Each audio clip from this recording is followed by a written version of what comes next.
Hello everybody, and welcome to a new Super Hondas video. Today I'm going to be driving the Honda Prelude, or my Honda Prelude 3rd generation, and tell you all about why I made the decision to get another one. In fact, it was another two. My first 3rd generation Honda Prelude I had back in 1995, and I had it for 4 years. It was actually at the time the longest I'd actually owned a vehicle for. Back in the day, I used to swap my cars fairly regularly. I never used to have something normal, I never went for a brand new car. A lot of people went for something that's kind of brand new or virtually brand new for the sake of having a new registration. But me, I always had something that I would try and get top of the range, maybe a little bit sporty, and I would have something a bit unusual. Always meant they were a little bit older, but it was the pure enjoyment of the car for me rather than having just a commuter car. And back in the day, I could only have one vehicle. I could only afford one vehicle, so I had to have something that would do almost everything. So back in the early 90s, I had a number of vehicles, including a Audi Coupe Quattro, which was the last vehicle I had before I had the Prelude. And somebody I knew had a 2nd generation Honda Prelude, and it was somebody I worked with, a work colleague. They parked in the backyard, and I did actually really like that car. It was in a light metallic blue, and I had my eye on it for a while, but I suddenly saw one day there was a frost white 3rd generation Honda Prelude on the forecourt of the local Honda dealer in Coventry, and I had a look at that a few times and made a decision that I needed one of those myself. In my opinion, the 3rd gen is a more beautiful car than the 2nd gen. The 2nd gen is lovely, but the 3rd gen had evolved enough, and also now, or that time, had a 2-litre 16 valve engine, and of course the 4-wheel steering, something I really fancied.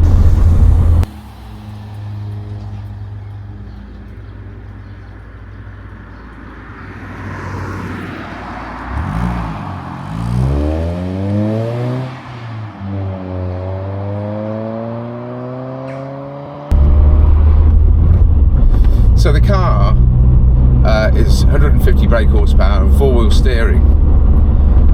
Nothing else out there like it at the time. Yeah, you could have sort of cars that were a little bit quicker, maybe in the Audi range, Volkswagen Audi range, BMW, etc.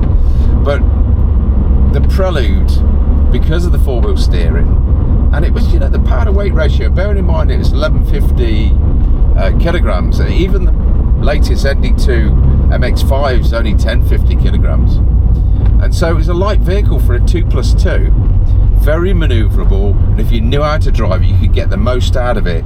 You could have a lot of fun, and you'd end up putting a few people to shame with it. I remember one day I was going to a particular place over a 2-week period, and there was somebody else who had a CRX 1991 CRX VTEC, and we came through this particular S-bend, and I was leading us that day, and we were going at a fair old lick, and he was behind me, and I noticed just as we come to the S-bend, he backed off, and I just powered it through. And the next day I saw him, and he said, "How on earth did you go through that S-bend at that speed?" And I said, "You may have VTEC, but I have 4-wheel steering." And I honestly think that it's one of those things which is being brought back today by some of the manufacturers for various reasons, but at the time it was something that was quite unique to the Japanese manufacturers, and particularly the 3rd generation Prelude had mechanical 4-wheel steering, and of course that's the vehicle I'm in today, virtually identical vehicle to the one I had back then with the 4-wheel steering. And of course 37 years on, because it's mechanical, there was no electronics involved in it, you've still got a 4-wheel four-wheel steer system that works, unlike the high-cast system in the Skyline and the later Honda systems that used electronics to assist the four-wheel steer, which actually there was a slight delay on the four-wheel steering. Don't get me wrong, it still worked, but people find it difficult to keep them going because the electronics, back in the day were not quite up to it, and so the mechanical four-wheel steering really worked.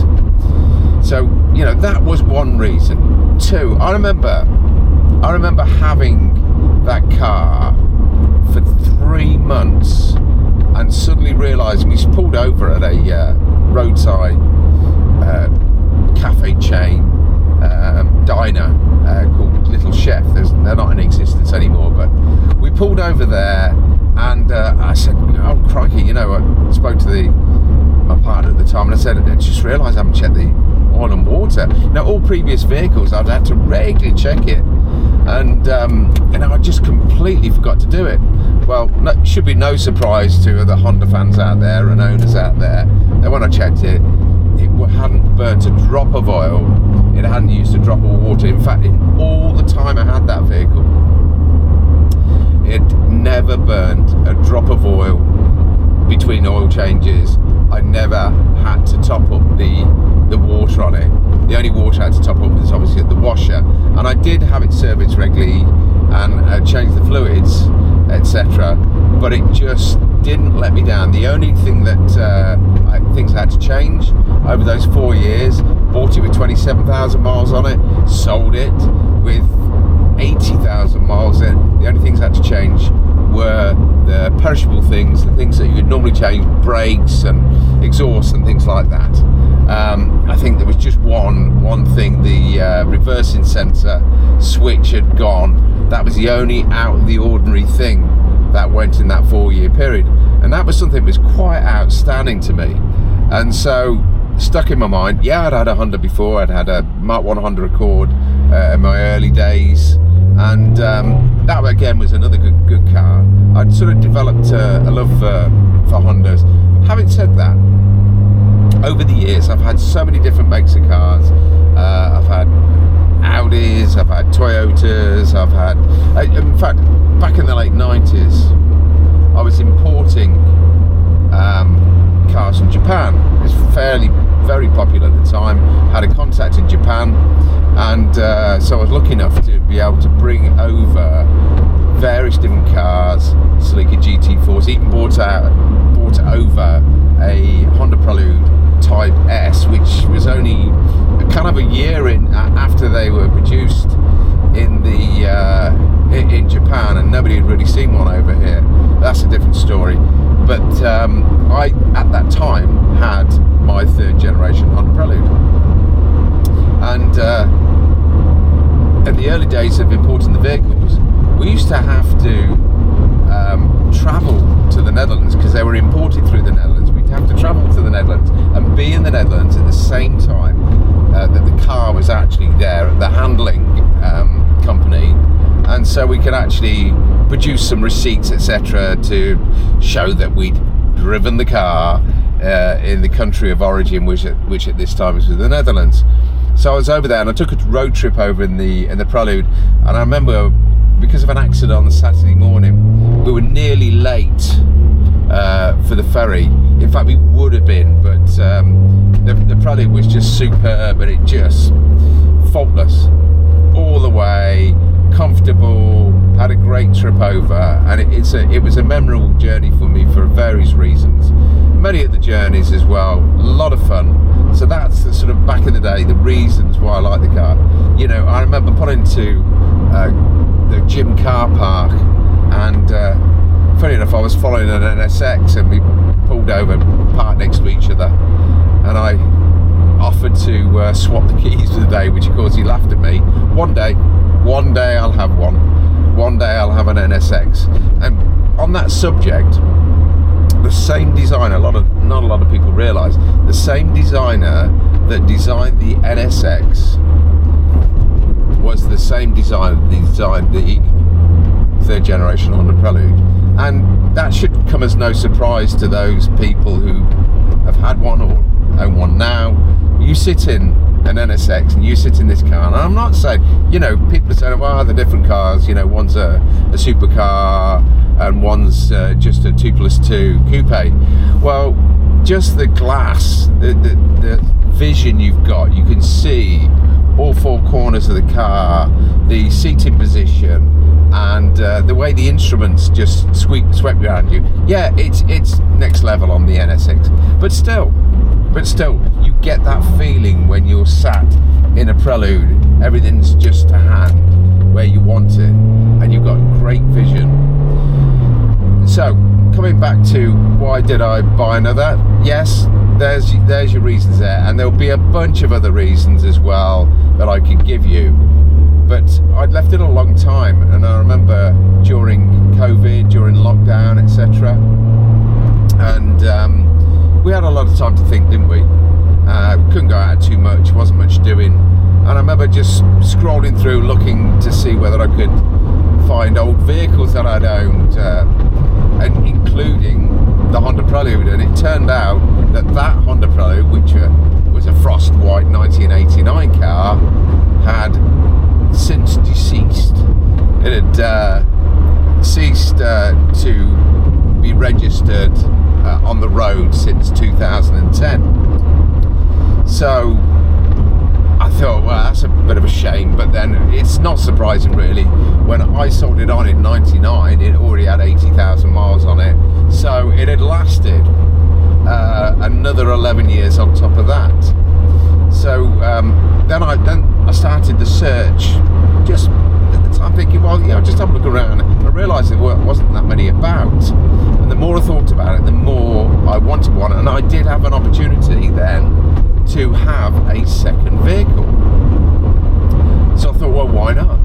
You know, it's got to be the one.